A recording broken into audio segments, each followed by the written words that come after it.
Yo, what's going on, guys? And today we'll be talking about Jahmir Young, who just signed a deal with the Miami Heat. Seems to be an Exhibit 10, according to Michael Scotto. He was one of the best players in the G League last year.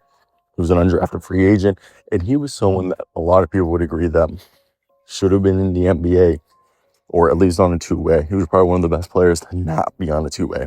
And currently, this is somebody that he was obviously on a two-way at the end of the year, I think with Chicago, played in 6 games, and then in the G League in 43 games, he was playing for the Denver Nuggets affiliate, the Grand Rapids Gold, averaging just under 22 points, 7 assists, 4.5 rebounds, almost 2 steals a night.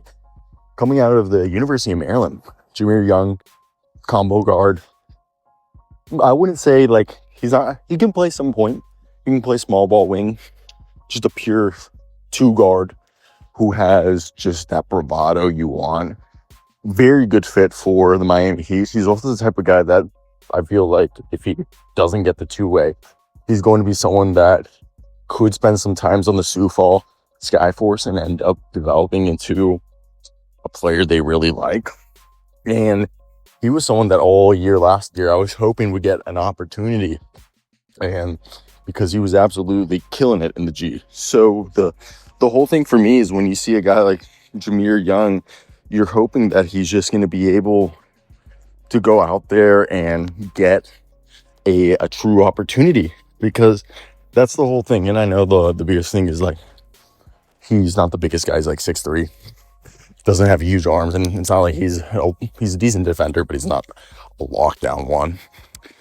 And if you look at the current depth chart for the Miami Heat, if he were to make the team, what would his role be? Well, currently, Miami, if you look at their current roster construction, they're a squad that Tyler Hero, Andrew Wiggins, Norman Powell, Bam Adebayo, Khalil Ware, Nikola Jovic, Jaime Jaquez, Pelle Larson, Davion Mitchell, Kasper Siakachonis, Drew Smith, Terry Rozier, Simone Fontecchio, and Keyshawn Johnson are all the main guys, while their three of their two ways are filled with Myron Gardner and Vlad Golden.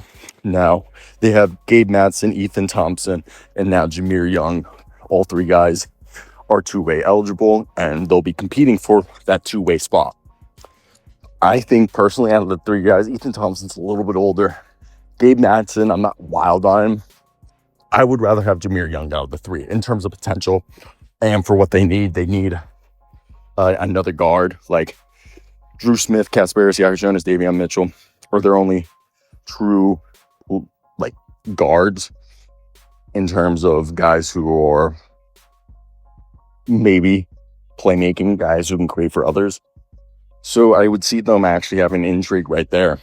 Now, he was someone that I was surprised how long he went without being signed. I thought he would have been somebody that might have been a two-way priority in the offseason, but as August has come, this seems to be when he's being targeted, and I think, hey, he's definitely worth it. There are definitely players that around the league that got opportunities before Mr. Jahmir Young did, and I think Jahmir Young is just as deserving as there's other players, if not more. And I think Miami is a perfect fit for a guy like him. So that's where I'm going to leave that. That's my thoughts. I'd like to hear you guys. Till next time, guys. Peace out.